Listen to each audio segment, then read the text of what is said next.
तो दोस्तों आज हो गया 8 जुलाई 2023 यूपी में देश में सभी ताज़ा मुख्य समाचार लेके आए हैं। सिर्फ आपके शरीफ आवट खबर शुरू करते हैं। उससे पहले चैनल को अब तक सब्सक्राइब ना किया तो फाफड़ चैनल सब्सक्राइब कर दें, लाइक कर दें, शेयर कर दें ताकि इसी तरह की खबर आप हर रोज देख सकें। चलिए शुरू करते हैं आज की पहली बड़ी खबर। आम आदमी पार्टी को बेंगलुरु में होने वाली समान विचारधारा वाली विपक्षी पार्टियों की दूसरी बैठक में शामिल होने के लिए कांग्रेस से निमंत्रण मिला है। पार्टी नेता राघव चड्ढा ने शुक्रवार को यह जानकारी दी। हालांकि आपके राज्यसभा सांसद ने कहा कि 2024 के लोकसभा चुनाव से पहले विपक्षी एकता पर कोई और चर्चा तभी होगी जब कांग्रेस औपचारिक रूप से दिल्ली अध्यादेश के मुद्दे पर अपना रुख साफ करेगी। उड़ीसा ट्रेन हादसे में सीबीआई की बड़ी कार्रवाई, सेक्शन इंजीनियर समेत 3 लोग हुए गिरफ्तार। जी आपको बता दें कि उड़ीसा में पिछले महीने की शुरुआत में हुए ट्रेन हादसे में शुक्रवार को केंद्र जांच एजेंसी यानी सीबीआई ने बड़ी कार्रवाई की है। जांच एजेंसी ने 3 लोगों को गिरफ्तार किया है। सेक्शन इंजीनियर मोहम्मद आमिर, अरुण कुमार और टेक्नीशियन पप्पू कुमार की आईपीसी की धारा 304 और 201 के तहत गिरफ्तारी हुई है। कुश्ती महासंघ के पूर्व अध्यक्ष बृजभूषण शरण सिंह को दिल्ली के राउज एवेन्यू कोर्ट ने तलब किया है। महिला पहलवानों के यौन शोषण के मामले में अदालत ने उन्हें 18 जुलाई को पेश होने को कहा है। इस मामले की अगली सुनवाई 18 तारीख को ही होनी है। आपको बता दें कि बृजभूषण शरण सिंह के अलावा विनोद तोमर को भी अदालत ने पेश होने के लिए कहा है। इससे पहले इसी सप्ताह अदालत ने पीड़ित से दिल्ली पुलिस की फाइल रिपोर्ट को लेकर जवाब मांगा था। कर्नाटक के मुख्यमंत्री सिद्धारमैया ने शुक्रवार को कांग्रेस की नई सरकार का पहला बजट पेश किया है, जिसमें उन्होंने भारत में निर्मित शराब पर उत्पाद शुल्क 20% बढ़ा दिया है। सिद्धारमैया ने अब तक 14 बजट पेश किए हैं। डिप्टी सीएम के रूप में उन्होंने 7 मौके पर राज्य का बजट पेश किया है। इसके अलावा आपको बता दें कि कर्नाटक के मुख्यमंत्री ने घोषणा की है कि कांग्रेस पार्टी की 5 प्रमुख चुनावी गारंटी को पूरा करने के लिए सालाना 52,000 करोड़ रुपए खर्च किए जाएंगे। करीब 1.3 करोड़ परिवारों को इसका लाभ मिलने का अनुमान है। दिल्ली हाई कोर्ट ने शुक्रवार को दिल्ली वक्फ बोर्ड की उस याचिका पर नई दिल्ली नगर पालिका परिषद और पुलिस को अपना रुख स्पष्ट करने के निर्देश जारी किए हैं, जिसमें सुनहरी बाग रोड चौराहे पर स्थित 150 साल पुरानी मस्जिद को गिराए जाने की आशंका जताई गई है। आपको बता दें कि दिल्ली उच्च न्यायालय ने पक्षकारों को संयुक्त रूप से स्थल का निरीक्षण करने के भी निर्देश जारी किए हैं। दिल्ली वक्फ बोर्ड ने अपनी याचिका में कहा कि मस्जिद कम से कम 150 साल पुरानी है, जिसके प्रति लोगों में काफ़ी आस्था है। प्रधानमंत्री नरेंद्र मोदी ने शुक्रवार को रायपुर में विजय संकल्प रैली के दौरान कांग्रेस सरकार पर जमकर प्रहार किया है। प्रधानमंत्री नरेंद्र मोदी ने मुख्यमंत्री भूपेश बघेल पर जमकर निशाना साधा तो हाल ही में उप मुख्यमंत्री बनाए गए टीएस सिंहदेव के सीएम न बन पाने की टीस भी उभारने की कोशिश की है। पीएम नरेंद्र मोदी ने कहा कि कांग्रेस सरकार ने शराबबंदी का वादा किया था, लेकिन इसे पूरा नहीं किया बल्कि शराब घोटाला कर डाला।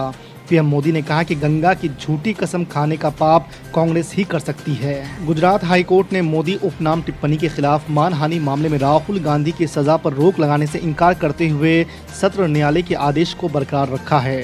गुजरात हाई कोर्ट का कहना है कि ट्रायल कोर्ट का दोषी ठहराने का आदेश उचित है। उक्त आदेश में हस्तक्षेप करने की कोई ज़रूरत नहीं है, इसलिए आवेदन खारिज किया जाता है। भाजपा से दोस्ती में घाटे का है डर, यूसीसी के चलते क्यों पीछे हटा अकाली दल। जी हां, आपको बता दें कि पंजाब में शिरोमणि अकाली दल और भाजपा का लोकसभा चुनाव से पहले गठबंधन हो सकता है। ये चर्चा जितनी तेजी से फैली थी उतनी ही जल्दी खारिज भी हो गई है।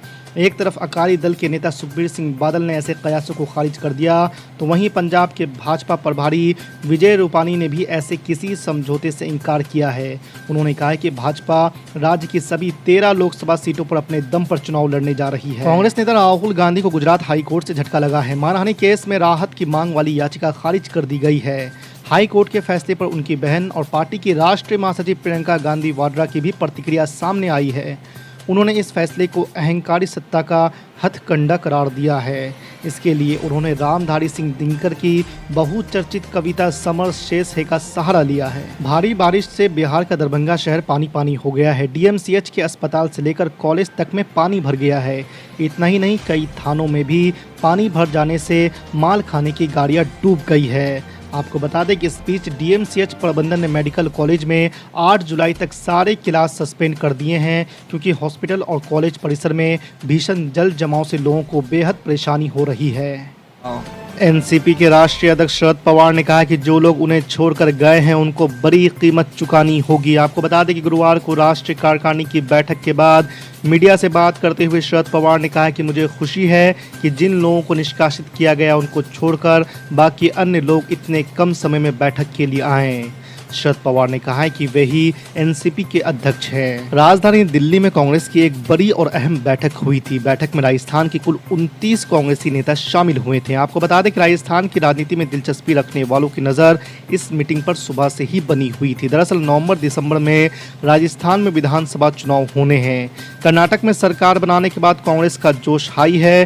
कांग्रेस अब राजस्थान में सरकार रिपीट करने का प्लान बना रही है। जेएनयू के छात्र नेता रहे कन्हैया कुमार को कांग्रेस ने अपनी छात्र विंग एनएसयूआई का प्रभारी बनाया है। लंबे समय से उन्हें कुछ अहम जिम्मेदारी देने की चर्चाएं थी, लेकिन अब उन्हें छात्रों के बीच काम करने के लिए कहा गया है, जिसका उनके पास पुराना अनुभव है। लंबे समय से कयास लग रहे थे कि कन्हैया कुमार को दिल्ली या फिर बिहार का प्रदेश अध्यक्ष बनाया जा सकता है। हालांकि उनके अनुभव को देखते हुए कई सीनियर नेता इसके पक्ष में नहीं थे। सुप्रीम कोर्ट ने सेवाओं पर नियंत्रण संबंधी अध्यादेश की संवैधानिकता को चुनौती देने वाली दिल्ली सरकार की याचिका पर 10 जुलाई को सुनवाई करने पर गुरुवार को सहमति जताई है। आपको बता दें कि वरिष्ठ वकील अभिषेक सिंघवी ने इस मामले का जिक्र करते हुए तत्काल सुनवाई किए जाने का अनुरोध किया, जिसके बाद chief justice DY Chandrachud, justice PS Narasimha और जस्टिस मनोज मिश्रा की पीठ ने सुनवाई के लिए तारीख तय की है। सिंघवी ने कहा कि यह अध्यादेश को चुनौती देने वाली याचिका है। कॉमन सिविल कोड का मुद्दा चुनाव में किस करवट बैठेगा, इसको लेकर समाजवादी पार्टी उलझन में दिख रही है। इसलिए इसका दबी जुबान से विरोध जताने के बाद अब इसे ज्यादा तुल देने के मूड में नहीं है। पार्टी को एहसास है कि अगर उसने इस पर मुखर होकर इसके खिलाफ आवाज़ उठाई तो भारतीय जनता पार्टी इस पर घेरने का कोई मौका नहीं छोड़ेगी। आपको बता दें कि सपा प्रमुख अखिलेश यादव अपने नवीनतम मुद्दे PDA को लेकर खासे मुखर है और पार्टी इसको लेकर अब आक्रामक दिखती है। ऑल इंडिया मजलिस इत्तेहादुल मुस्लिमीन के प्रमुख असदुद्दीन ओवैसी ने एक बार फिर से प्रधानमंत्री नरेंद्र मोदी पर निशाना साधा है। उन्होंने ट्वीट करते हुए कहा कि बहुलवाद और धर्मनिरपेक्षता मूल संविधान का हिस्सा है, यही बात भारत को महान बनाती है, लेकिन उनका एजेंडा भारत को हिंदू बहुसंख्यकवादी देश बनाना है। इमाम चीफ असदुद्दीन ओवैसी ने आगे कहा कि भारतीय प्रधानमंत्री नरेंद्र मोदी का समान नागरिक संहिता पर जोर अल्पसंख्यकों को परेशान करता है। महाराष्ट्र के पूर्व मुख्यमंत्री और कांग्रेस के वरिष्ठ नेता पृथ्वीराज चौहान ने गुरुवार को कहा कि उन्हें पूरा विश्वास है कि शरद पवार को भतीजे अजीत पवार की बगावत के बारे में नहीं पता था। चौहान ने कहा कि अजीत पवार और उनकी मंडली के विधायकों को सरकार में शामिल कराने का फैसला नई दिल्ली में लिया गया है। उन्होंने कहा कि हमें जानकारी है कि मुख्यमंत्री एकनाथ शिंदे को 1 महीने में 10 से 11 अगस्त तक विधानसभा से निलंबित किया जा सकता है।